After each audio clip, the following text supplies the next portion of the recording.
नमस्कार, मैथमेटिक्स के YouTube channel में आपका स्वागत है। मैं नीरज सागर। तो चलिए आज हम बात करने वाले हैं 10वीं की NCERT गणित। जैसे इससे पहले का क्लास हुआ था ठीक वही प्रकार आज हम प्रश्नावली 1.3 की बात करने वाले हैं। कक्षा 10 की NCERT बुक से हमने प्रश्नावली 1.1 अध्याय 1 वास्तविक संख्या का शुरू किया था।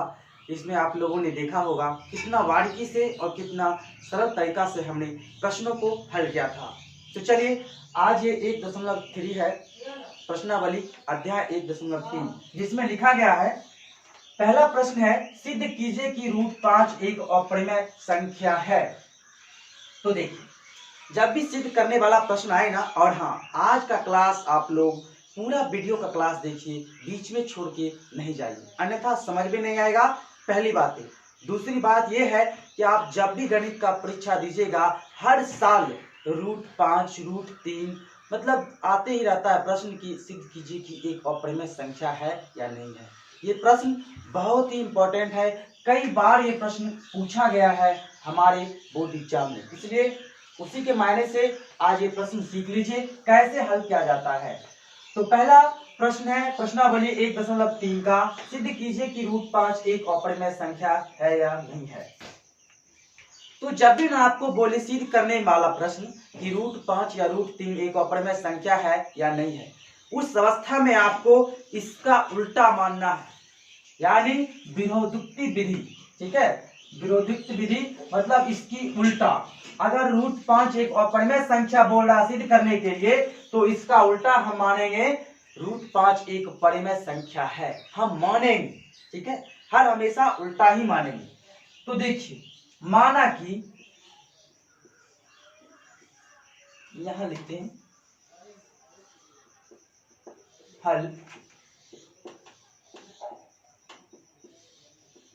माना कि √5 एक परिमेय संख्या है,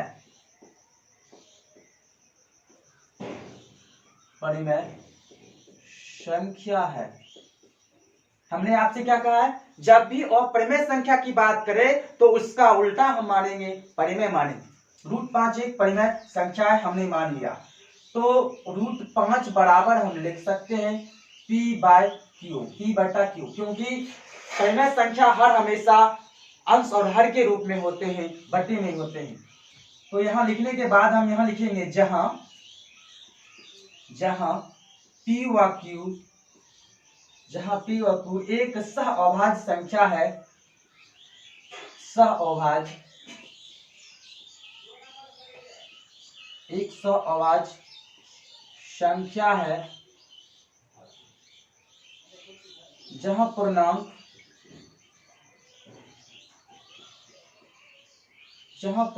Q बराबर नॉट इक्वल टू 0। ये पॉइंट है। जब हमने P/Q के रूप में मान लिया, तो हमें ये लिखना पड़ता है कि जहां P व Q एक सह-अभाज्य संख्या है। सह-अभाज्य संख्या का मतलब आपने पढ़ा होगा नंबर चैप्टर में, जब हम नंबर चैप्टर पढ़ा रहे थे। सह-अभाज्य का मतलब होता है वैसी संख्या जिसमें संख्या के स्वयं के अलावा सिर्फ एक संख्या से भाग लगे, वो एक। जैसे 3 में किससे भाग लगेगा, एक से भाग लगेगा और एक 3 से भाग लगेगा, यानी एक के सिवा स्वयं वही संख्या जिसमें भाग किया जाए वही सह-अभाज्य संख्या कहलाता है। समझिए, सह-अभाज्य संख्या किसे कहते हैं, वैसी संख्या जिसमें एक और संख्या स्वयं से भाग किया जाए उसे सह-अभाज्य संख्या कहते हैं। ठीक, तो यहां तक आ गए। अब हम क्या करते हैं, दोनों पक्षों में वर्ग करते हैं। तो लिखिए, दोनों पक्षों में वर्ग करने पर अब वर्ग करेंगे तो √5 का वर्ग हो जाएगा बराबर P/Q का भी वर्ग करेंगे। जब वर्ग करेंगे तो जानते हैं रूट और 2 वर्ग कट जाएगा, या √5 गुना √5, वर्ग मतलब 2 बार होता है, तो 2 बार हम लिखेंगे। तो 2 बार में √5 गुना √5 कितना हो जाएगा, √25, और √25 का मान कितना होता है, 5 होता है ना, इसलिए हम यहां लिखेंगे 5। अब P/Q का वर्ग क्या होगा, P² क्यू स्क्वायर बराबर है। अब इसको हम क्या करते हैं, नीचे एक डाल के इसको हम एलसीएम लेकर के, या अपने एलसीएम नहीं लेंगे, इसको हम सजा देते हैं। इसको इससे गुना हो जाएगा और इसको इससे गुना हो जाएगा, तो क्या हो जाएगा 5q स्क्वायर बराबर 1 गुना पी स्क्वायर बराबर पी स्क्वायर। तो इसको आप मान लीजिए समीकरण प्रथम, ठीक है, समीकरण प्रथम। अब इस अवस्था में यहाँ हम ये भी लिख सकते हैं कि क्यू स्क्वायर बराबर पी स्क्वायर बटा 5 लिख सकते हैं। तब देखिए अब यहाँ क्या होगा, जहां पी स्क्वायर 5 से विभाजित है, पी स्क्वायर किससे विभाजित है, 5 से विभाजित है, तब पी भी 5 से विभाजित हो जाएगा। हमने क्या कहा, अगर कोई संख्या का स्क्वायर उस संख्या से विभाजित है तो संख्या भी उससे विभाजित हो जाएगा, ठीक है। जैसे 2 का स्क्वायर 4 है, वो 2 से विभाजित है, तो 4 भी हम 2 से विभाजित कर सकते हैं। ठीक वही प्रकार है यहाँ पे। यहाँ आप क्या लिखेंगे, जहां पी स्क्वायर 5 से विभाजित है तो पी भी 5 से विभाजित होगा। उस अवस्था में हम यहाँ लिख ही देते हैं, जहां पी स्क्वायर 5 से विभाजित है तो पी भी 5 से विभाजित होगा।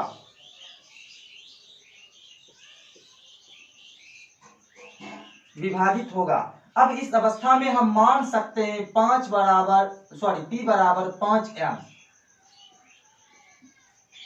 माना, ठीक है, पी बराबर 5m हमारे ने मान लिया।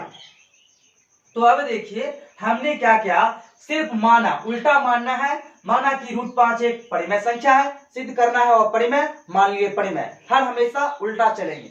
उसके बाद √5 बराबर पी बाई क्यू रखेंगे, क्योंकि हमने माना है परिमेय संख्या, जहां क्यू बराबर नहीं होना चाहिए जीरो को आगे है दोनों पक्षों में वर्ग करने पे। हम आगे चल के वही पी बाई क्यू को दोनों पक्ष में वर्ग कर दिए, 5 √5 का वर्ग और पी बाई क्यू का वर्ग, हल करके हमें निकला है 5q स्क्वायर बराबर पी स्क्वायर। इसको हमने मारा समीकरण प्रथम। उसके बाद हम क्यू स्क्वायर बराबर पी स्क्वायर बटा 5 लिख सकते हैं। उस अवस्था में जहां पी स्क्वायर 5 से विभाजित हो रहा है तो पी भी तो 5 से विभाजित हो जाएगा। अब हमने यहाँ पे क्या किया है, तो p बराबर हमने माना है 5m। अब देखिए p का मान समीकरण प्रथम में रखते हैं। अब देखिए p का मान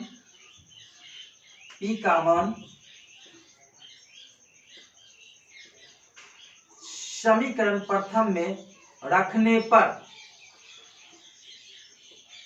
अब समीकरण प्रथम में अगर p का मान रखेंगे तो क्या हो जाएगा, 5q स्क्वायर बराबर 5m स्क्वायर, पी स्क्वायर है तो 5m स्क्वायर हो जाएगा।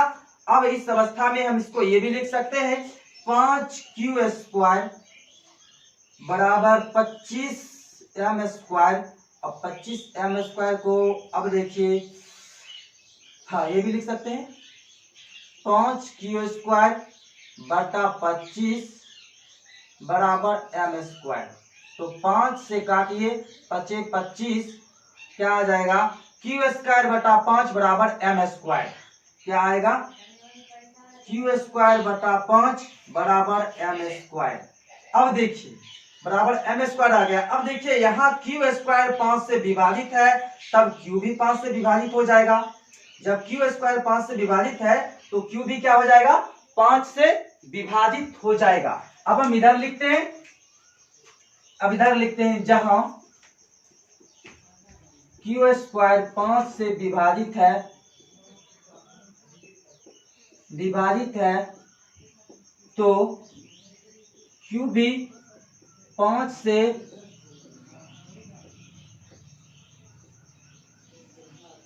विभाजित होगा। अब देखिए 5 से विभाजित होगा, इसको हम मान लेते हैं समीकरण सेकेंड, ठीक है। अब समीकरण प्रथम और समीकरण सेकेंड से ये हमें सिद्ध होता है कि √5 एक परिमेय संख्या नहीं है, ठीक है। अब हमें अतः समीकरण प्रथम व समीकरण सेकेंड से सिद्ध होता है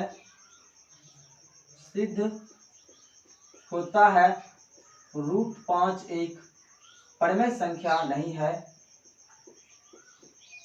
परिमेय संख्या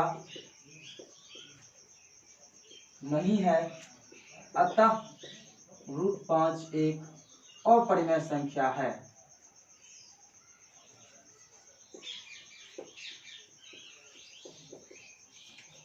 ये कैसे बना, चलिए एक बार फिर से समझ लेते हैं।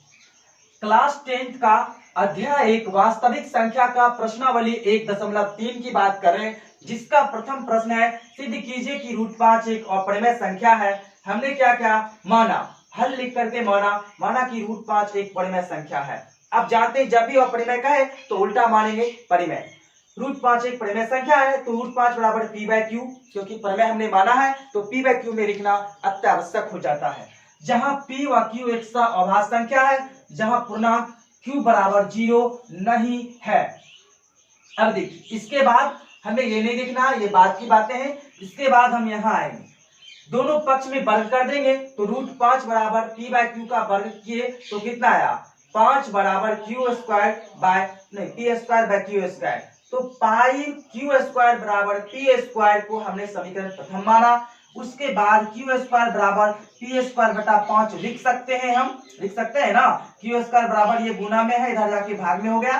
तब क्या हुआ, जहां p² 5 से विभाजित है तो p भी 5 से विभाजित होगा। हम जानते हैं कोई भी संख्या का स्क्वायर अगर संख्या से विभाजित है तो संख्या स्वयं भी उससे विभाजित हो जाएगा। तब क्या है, p बराबर 5m हमने मान लिया। जब माना 5 तो था ही, m सिर्फ माना है अलग से। अब इस अवस्था के बाद हम यहाँ आएंगे, p का मान समीकरण प्रथम में रख दिया। p का मान कितना है, 5m। समीकरण प्रथम कितना था, 5q² बराबर p²। तो 5q² बराबर p² के जगह पे 5m²। इसको हल करने पे हमें प्राप्त हुआ है q²/5 बराबर m²। ठीक है, q²/5 बराबर m²। तो देखिए जहां q² 5 से विभाजित है, q² 5 से विभाजित है तो q भी 5 से विभाजित हो जाएगा। इसको हमने समीकरण सेकेंड माना। अब क्या है, अतः समीकरण प्रथम और समीकरण सेकेंड से सिद्ध होता है कि √5 एक परिमेय संख्या नहीं है। जाहिर है सिद्ध हो रहा है, परिमेय संख्या नहीं है तो है क्या, ये अपरिमेय संख्या है। तो हमने सिद्ध कर दिया है, अतः √5 एक अपरिमेय संख्या है। हमें उम्मीद है आप जरूर समझ गए होंगे और बारीकी से समझिए, कहीं कोई दिक्कत नहीं है। चैप्टर बहुत ही सरल व सुगम है, आप इसे नोट कीजिए। फिर हम अगले प्रश्न संख्या 2 की ओर बढ़ेंगे, तो नोट कीजिए। तो चलिए अब हम लिखते हैं प्रश्न संख्या 2। तो देखिए प्रश्न संख्या 2 में क्या कहा गया है, सिद्ध कीजिए कि 3 + 2√5 एक अपरिमेय संख्या है। 3 जोड़ 2√5 एक अपरिमेय संख्या है, हमें सिद्ध करके दिखाना है। ये प्रश्नावली 1.3 का सेकेंड नंबर प्रश्न है। तो याद रहे आप पढ़ रहे कक्षा 10 की मैथ।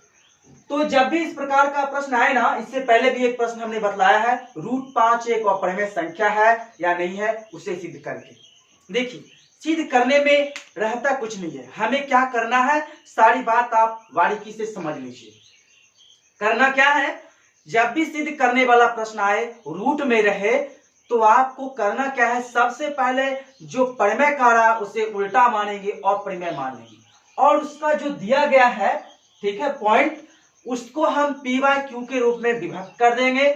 उसके बाद अगला पॉइंट क्या है, मात्र 4 पॉइंट में प्रश्न सॉल्व हो जाएंगे। याद रहे, फिर से समझिए, सबसे पहले उस पॉइंट को हम अपरिमेय मानेंगे, उसके बाद नहीं, परिमेय है तो अपरिमेय है तो परिमेय मानेंगे, उल्टा मानेंगे। अपरिमेय कहा जा रहा है, परिमेय मानेंगे, पहली बात है। दूसरी बात, उसे p/q के रूप में विभक्त करेंगे। तीसरी बात, उसका हम क्या करेंगे, दोनों पक्ष में वर्ग कर देंगे। उसके बाद जो सॉल्यूशन निकलेगा उसे समीकरण प्रथम मानेंगे और उसका मान समीकरण सेकेंड में रख करके क्या हो जाएगा, हमारा दोनों पक्ष क्लियर हो जाएगा। ये प्रश्न परिमेय है या अपरिमेय, बिल्कुल आसान है, ध्यान से सीखिए। और आज का चैप्टर बहुत महत्वपूर्ण है, क्योंकि ये भी प्रश्न कई बार हमारे बोर्ड परीक्षा में दोहराए गए हैं।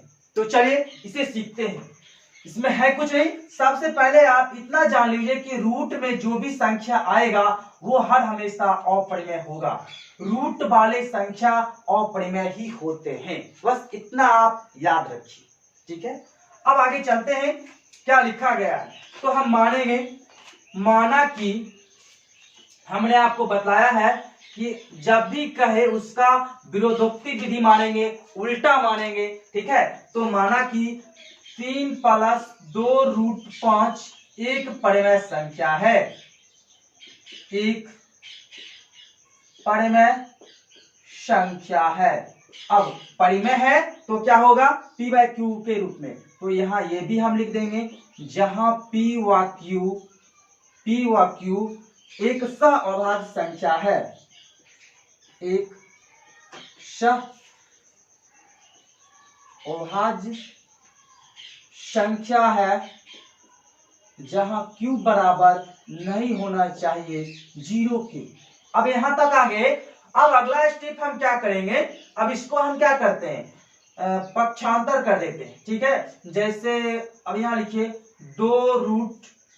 2√5 बराबर p/q। प्लस में 3 था तो पक्षांतर करेंगे, बराबर के इस साइड ले जाएंगे तो क्या हो जाएगा। नहीं, सबसे पहले आपको लिखता हूं एक स्टेप और। 3 + 2√5 बराबर हमने लिखा है p/q। क्या लिखा, p/q, क्योंकि हमने माना है एक परिमेय संख्या। अब देखिए 2√5 बराबर p/q, पक्षांतर कर सकते हैं, 3 इधर प्लस में है, बराबर के इस साइड में जाके क्या हो जाएगा, माइनस में हो जाएगा। जब इधर माइनस में हो जाएगा तो अब देखिए, अब इसको हम ये भी लिख सकते हैं 2√5 बराबर p-3q/q, बटे में 1 देकर के हम इसे भिन्न का घटाव बना लेंगे, ठीक है, बटा q। अब यहां से हम ये पाएंगे कि √5 बराबर p-3q, इधर गुना में है, इधर भाग में आ जाएगा, तो 2 भाग में आ जाएगा तो 2q हो जाएगा। अब यही मेन पॉइंट है, मेन पॉइंट ये है कि √5 बराबर है ना ये p-3q बटा 2q, और आप जानते हैं कि √5 एक अपरिमेय संख्या है, इसलिए √5 जब एक अपरिमेय संख्या है तो √5 के बराबर है p-3q बटा 2q, ये भी एक अपरिमेय संख्या है। तो हमने क्या पाया, ये अपरिमेय संख्या है, सिद्ध भी हो गई। तो चलिए 2 लाइन इसके बारे में हम लिखते हैं। हम जानते हैं कि √5 एक अपरिमेय संख्या है, अपरिमेय संख्या है, अतः √5 बराबर क्या है, p-3q बटा 2q भी अपरिमेय संख्या ही होंगे, अपरिमेय संख्या ही होंगे। तो देखिए कितना आसान सा, सुगम सा, सरल सा प्रश्न था। क्या था, सबसे पहले एक नजर डालते हैं प्रश्न की। सिद्ध कीजिए कि 3 + 2√5 एक अपरिमेय संख्या है। सिद्ध करने वाले जब भी अपरिमेय की बात करें तो हम उल्टा मानेंगे, परिमेय मानेंगे। हमने माना कि 3 + 2√5 एक परिमेय संख्या है। उस अवस्था में आप जानते हैं जहां p व q एक सहअभाज्य संख्या है, जहां q बराबर 0 नहीं होना चाहिए। तो 3 + 2√5 बराबर p/q, तो हम यह पक्षांतर कर लिए, 2√5 बराबर p/q, 3 प्लस में है, बराबर किस पास जाके माइनस हो गया। उसके बाद हमने क्या किया, 2√5 बराबर यहाँ पे क्या हो जाएगा, नीचे में एक रख के भिन्न का घटाव कर लिया। जब घटाव हो गया तो इधर 2 किसमें है, मल्टीप्लाई गुना में है, तो बराबर के उस पार जाएगा तो भाग में चला जाएगा। तो क्या आया, √5 बराबर p-3q बटा 2q। और आप पहले नंबर प्रश्न में, 1 नंबर प्रश्न में आप क्या लिखा था, √5 एक अपरिमेय संख्या है या ना है, इसे सिद्ध कीजिए। तो क्या सिद्ध हुआ था, √5 एक अपरिमेय संख्या ही है। तो √5 जब अपरिमेय है तो √5 के बराबर p-3q बटा 2q है। तो हम जानते हैं कि √5 एक अपरिमेय संख्या है, अतः √5 बराबर p-3q बटा 2q भी एक अपरिमेय संख्या ही होंगे। यही हमारा आंसर हो गया। तो कितना आसान सा, सुगम सा ये प्रश्न था। तो आप धैर्य से देखते रहिए, बिल्कुल समझिएगा। चलिए इसको नोट कीजिए, उसके बाद हम बढ़ते हैं अगले प्रश्न संख्या 3 की ओर। तो आप लोग नोट कर लिए होंगे। अब हम देखिए बढ़ते हैं प्रश्न संख्या 3 की ओर। तो देखिए प्रश्न संख्या 3 आपके सामने है। इसमें लिखा गया है सिद्ध कीजिए कि निम्न संख्या अपरिमेय संख्या है। पहला प्रश्न है 1/√2, दूसरा है 7/5, तीसरा है 6+√2। तो आपने देखा कि हम कैसे परिमेय संख्या को अपरिमेय संख्या को सिद्ध किया करते हैं, वही विधि यहाँ भी लगेगा। तो चलिए प्रथम प्रश्न क्या कह रहा है, 1/√2 एक अपरिमेय संख्या है या नहीं है, इसे हमें सिद्ध करना है।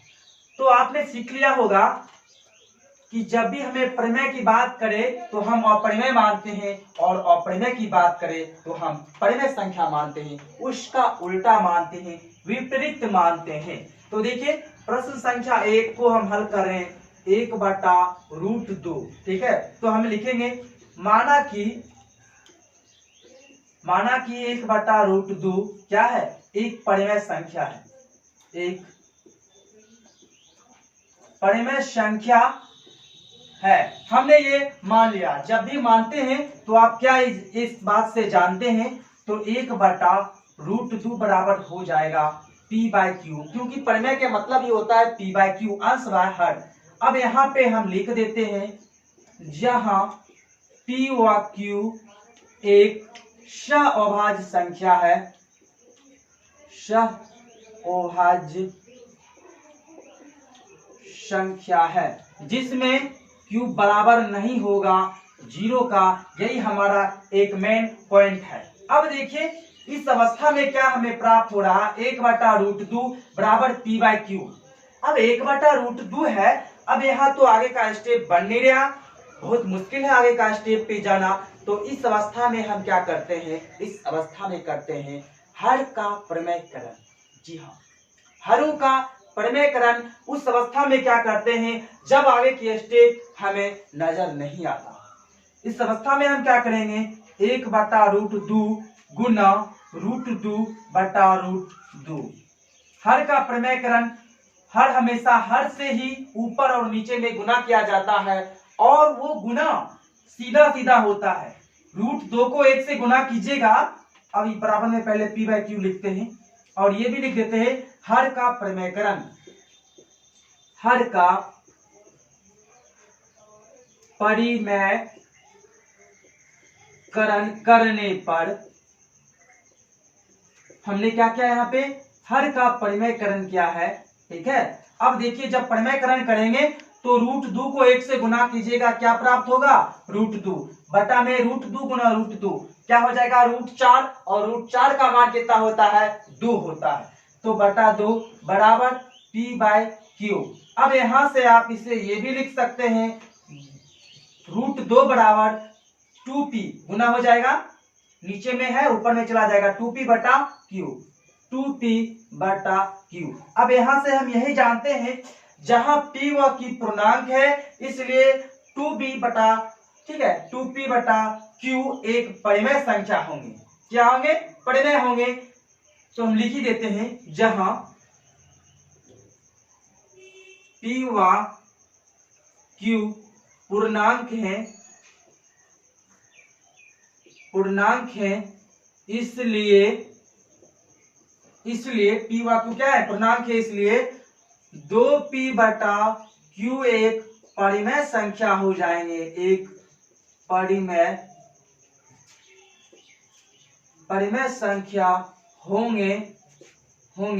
परंतु परिमेय तो होंगे लेकिन √2 क्या है, एक अपरिमेय है। √2 क्या है, एक अपरिमेय है, इसलिए ये प्रश्न यानी 1/√2 भी एक अपरिमेय हो जाएंगे। हमने जो माना था उसका विपरीत आ गया। हमने क्या माना था, परिमेय मानता था तो अपरिमेय प्राप्त होता था, इस बार परिमेय माना, परिमेय में ही प्राप्त हो गया। इसलिए क्या हो जाएगा, हमारी अवधारणा, हमारी कल्पना गलत साबित हो रही है। इस अवस्था में 2P/Q एक परिमेय संख्या है तथा √2 तो एक अपरिमेय है, क्योंकि √2 बराबर ही है ये 2P/Q। इस अवस्था में हम क्या लिखेंगे कि √2 एक अपरिमेय है, इसलिए 1/√2 एक अपरिमेय संख्या होगी। तो चलिए लिख रहे हैं, हमने क्या लिखा, जहां P व Q पूर्णांक है इसलिए 2P/Q एक परिमेय संख्या होंगे। परंतु रूट 2 एक अपरिमेय है। रूट 2 एक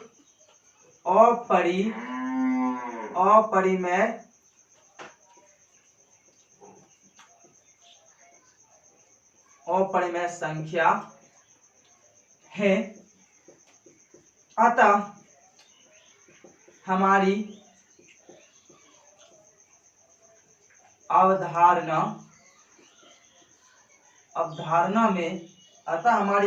में गलत साबित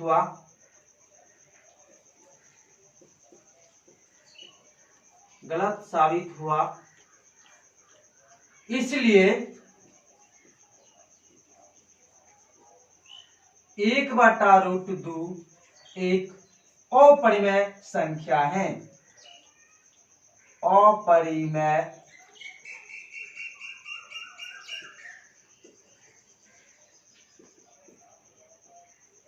संख्या है।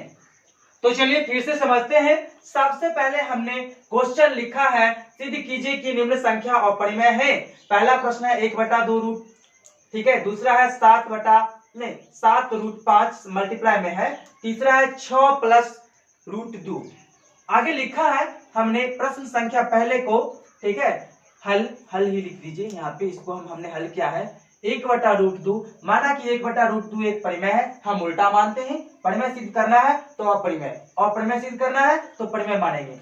अब 1/√2 बराबर p/q हो जाएगा, जहां p व q एक अभाज्य संख्या है, q बराबर 0 नहीं होगा। तो 1/√2 को हमने हर का प्रमेयकरण कर दिया, √2 से ही ऊपर नीचे गुना किया, मतलब हर से ही ऊपर नीचे गुना कर दिया। प्राप्त हुआ हमें √2 बराबर 2p/q। आप जानते हैं 2p/q क्या है? एक परिमेय है, परंतु √2 तो एक अपरिमेय है और √2 बराबर में ही दिया है 2p/q। इसलिए हमारा अवधारणा गलत साबित हुआ और ये सिद्ध होता है कि √2 एक अपरिमेय संख्या है, तो 1/√2 भी एक अपरिमेय संख्या ही है। तो चलिए, इस प्रश्न में कहीं से कोई दिक्कत नहीं हुआ होगा।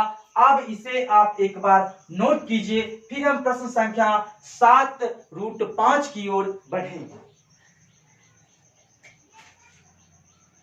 तो हमें उम्मीद है आपने समझ लिया होगा और आप इसे जल्द से जल्द नोट करें। उसके बाद प्रश्न संख्या 2 की ओर हम बढ़ेंगे, यानी 1.3 के प्रश्न संख्या 3 के 2। ठीक है, तो अब देखिए प्रश्न संख्या 2। तो देखिए अब हम प्रश्न संख्या 2 की ओर बढ़ते हैं, जिसमें लिखा गया है 7√5। तो सबसे पहले हम यहां लिखेंगे हल। प्रश्न संख्या 2 में क्या है? 7√5। अब इसे मानेंगे, ठीक है। माना कि 7√5 एक परिमेय संख्या है, एक परिमेय संख्या है। हमने मान लिया एक परिमेय संख्या है, और आप जानते हैं जब भी हमें अपरिमेय की बात कहे उसका उल्टा करेंगे, जो कहेगा उसके विपरीत करेंगे, ठीक है। यानी अपरिमेय कह रहा है तो परिमेय मानेंगे। तो परिमेय संख्या है, तो इस अवस्था में क्या हो जाएगा? 7√5 बराबर p/q। अब जहां हम लिखेंगे, जहां p व q एक सअभाज्य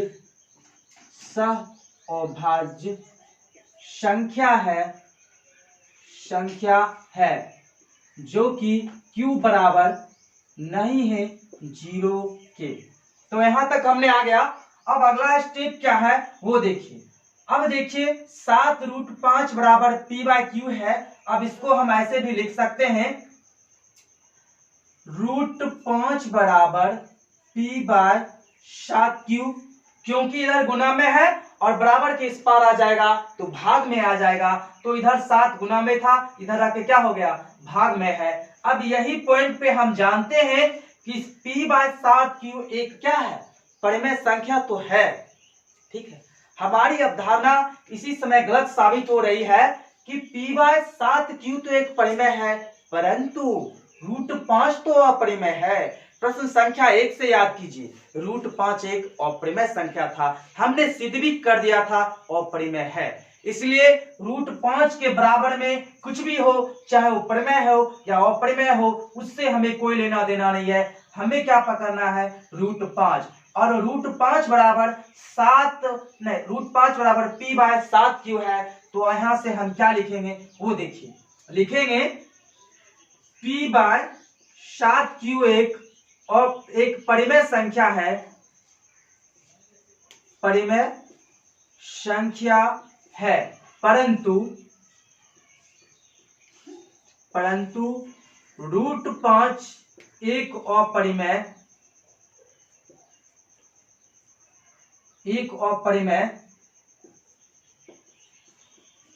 संख्या है, इसलिए 7√5 भी एक अपरिमेय संख्या ही होंगे।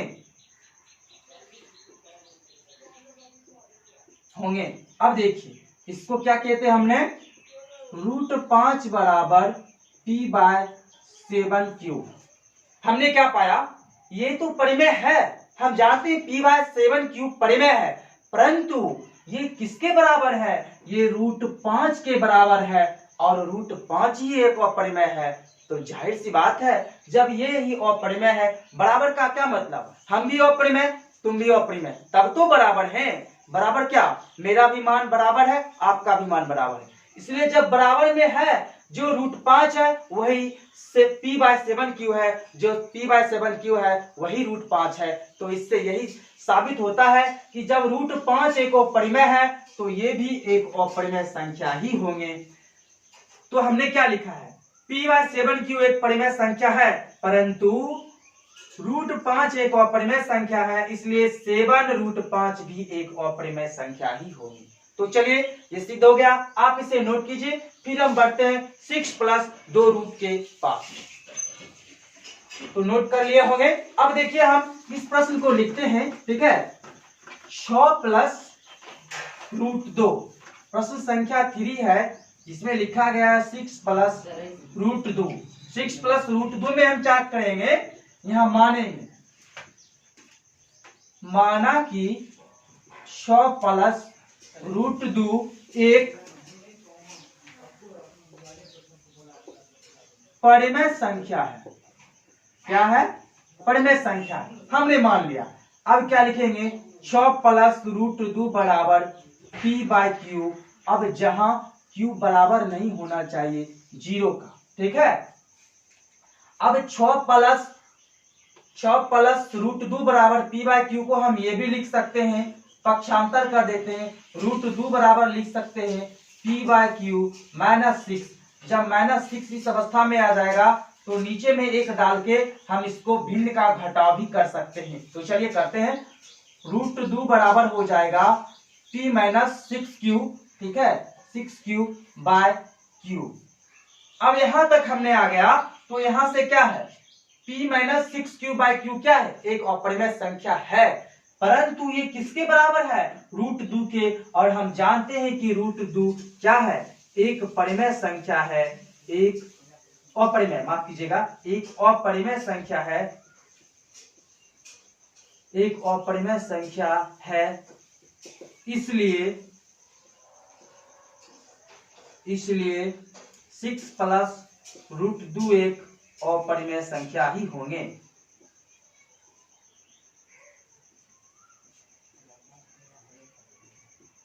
अपरिमेय संख्या ही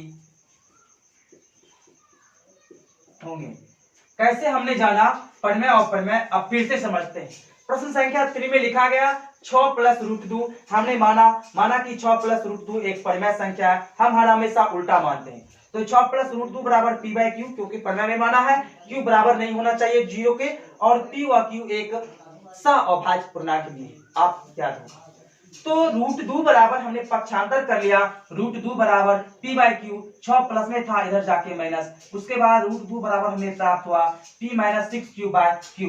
अब हम जानते हैं कि ये तो परिमेय है, या p - 6q/q एक परिमेय है, परंतु √2 के बराबर है, जब रूट 2 ही एक अपरिमेय है तो पूरा का पूरा अपरिमेय संख्या ही होंगे। इसलिए रूट 2 एक अपरिमेय संख्या है, इसलिए 6 प्लस रूट 2 एक अपरिमेय संख्या ही होंगे। हमें उम्मीद है आप प्रश्नावली 1.3 को भली भांति अच्छी तरह से समझ लिए होंगे। तो चलिए अब हम मिलते हैं एपिसोड संख्या आगे यानी प्रश्नावली 1.4 में। तब तक के लिए धन्यवाद और इसे आप नोट कर लीजिए, ठीक है, नोट कर लीजिए। उसके बाद हम वीडियो आगे बढ़ते हैं।